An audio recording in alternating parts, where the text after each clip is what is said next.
കണ്ണൂരിൽ നിന്നൊരു വാർത്ത വരുന്നുണ്ട്. പ്രിയപ്പെട്ടവരെ, PP ദിവ്യക്കെതിരെ വിജിലൻസ് അന്വേഷണം തടഞ്ഞ സർക്കാർ. പ്രാഥമിക അന്വേഷണത്തിന് അനുമതി നിഷേധിച്ചു. അഴിമതി നിരോധന നിയമത്തിലെ വകുപ്പ് പ്രകാരമുള്ള അന്വേഷണം ആവശ്യമില്ലെന്നും ഇവിടെ അഭാവമുണ്ടെന്നുമാണ് സർക്കാർ വാദം. കണ്ണൂർ ജില്ലാ പഞ്ചായത്തിലെ ടെൻഡർ അന്വേഷിക്കണമെന്ന പരാതി തദ്ദേശ വിജിലൻസ് അന്വേഷിക്കുമെന്നും സർക്കാർ വ്യക്തമാക്കി. ഹരിമോഹനുണ്ട് കൂടുതൽ വിവരങ്ങളുമായി. ഹരിമോഹൻ, എന്താണ് PP ദിവ്യയുമായി ബന്ധപ്പെട്ട മറ്റൊരു കേസിലാണ് ഇത്?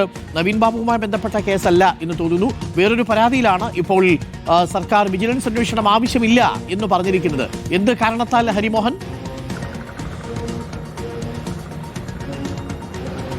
അരുൺ, KSU സംസ്ഥാന വൈസ് പ്രസിഡന്റ് മുഹമ്മദ് ഷമാസ് ആണ് നേരത്തെ വിജിലൻസ് ഡയറക്ടർക്ക് ഒരു പരാതി നൽകിയിരുന്നത്. ആ പരാതി വിജിലൻസ് ഡയറക്ടർ സർക്കാരിന്റെ അനുമതിക്ക് വേണ്ടി അയച്ചിരുന്നു. ആ പരാതി എന്ന് പറയുന്നത് ജില്ലാ പഞ്ചായത്ത് പ്രസിഡന്റ് ആയിരിക്കെ PP Divya carton India private limited alliance private limited എന്ന പേരിൽ ബിനാമി കമ്പനി ആരംഭിച്ചുവെന്നും ഈ കമ്പനിക്ക് ജില്ലാ പഞ്ചായത്ത് നിർമ്മാണ കരാറുകൾ നൽകിയെന്നുമുള്ള ഒരു ആരോപണമായിരുന്നു. അതിൽ അഴിമതിയുണ്ട്, ക്രമക്കേടുണ്ട് എന്നതടക്കമുള്ള കാര്യങ്ങൾ ചൂണ്ടിക്കാണിച്ചുകൊണ്ടാണ് ആ പരാതി ഉണ്ടായിരുന്നത്. ആ പരാതിയിന്മേൽ സംസ്ഥാന വിജിലൻസ് അന്വേഷിക്കേണ്ടതില്ല എന്നുള്ള തീരുമാനത്തിലേക്കാണ് ഇപ്പോൾ സംസ്ഥാന സർക്കാർ എത്തിയിരിക്കുന്നത്. കഴിഞ്ഞ ദിവസം ഇതുമായി ബന്ധപ്പെട്ടുകൊണ്ട് ഒരാഴ്ചക്കകം വിജിലൻസ് വിശദീകരണം നൽകണമെന്ന് ഹൈക്കോടതി ഉത്തരവിടുകയും ചെയ്തിരുന്നു.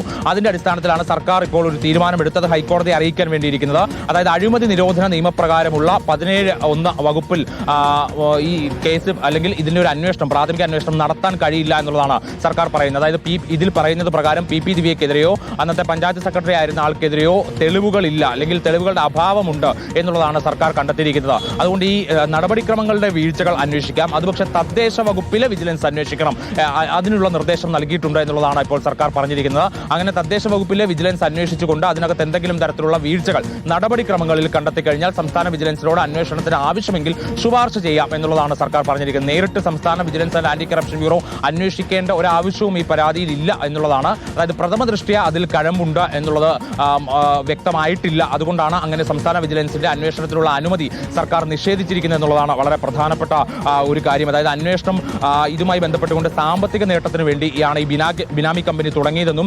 ദിവ്യയുടെ ഭർത്താവും അടുത്ത സുഹൃത്തുക്കളും ചേർന്നുകൊണ്ടാണ് ഈ കമ്പനി ആരംഭിച്ചത് എന്നതടക്കമുള്ള വാദങ്ങളാണ് ഈ പരാതിക്കകത്ത് ഉണ്ടായിരുന്നത്. അതുകൊണ്ടാണ് ഈ തുടക്കത്തിൽ വിജിലൻസിന് ഈ പരാതി ലഭിച്ചിട്ട് അതിനകത്ത് സർക്കാരിന്റെ അനുമതി വേണം. ഈ പൊതുപ്രവർത്തകർക്കെതിരെ ഇത്തരത്തിൽ അന്വേഷണം ആവശ്യമെങ്കിൽ, പ്രാഥമിക അന്വേഷണം നടത്തണമെങ്കിൽ അതിന് സർക്കാരിന്റെ അനുമതി വേണം. അതുകൊണ്ടാണ് വിജിലൻസ് അതിൽ സർക്കാരിന്റെ അനുമതി തേടിയത്. തുടർന്ന് ഇതിൽ കേസെടുക്കാൻ വൈകുന്നതുമായി ബന്ധപ്പെട്ടുകൊണ്ട് മുഹമ്മദ് ഷമാസ് നേരത്തെ ഹൈക്കോടതിയെ സമീപിക്കുകയുണ്ടായി. അങ്ങനെയാണ് വിജിലൻസ് ഇതിൽ വിശദീകരണം നൽകണമെന്ന് ആവശ്യപ്പെട്ടുകൊണ്ട് ഹൈക്കോടതി അടുത്തിടെ ഒരു ഉത്തരവ് പുറപ്പെടുവിച്ചത്. അതിന്റെ അടിസ്ഥാനത്തിലാണ് സംസ്ഥാന സർക്കാർ അതിവേഗത്തിൽ ഒരു തീരുമാനമെടുത്തുകൊണ്ട് ആ തീരുമാനത്തിന്റെ കാരണം ഇതൊക്കെയാണ് എന്ന് ബോധ്യപ്പെടുത്തിയിരിക്കുന്നത്. എന്തായാലും ഇതുമായി ബന്ധപ്പെട്ട് കൂടുതൽ നിയമ നടപടികളിലേക്ക് പരാതിക്കാരൻ പോകുമോ എന്നുള്ളതാണ് അറിയേണ്ടത്.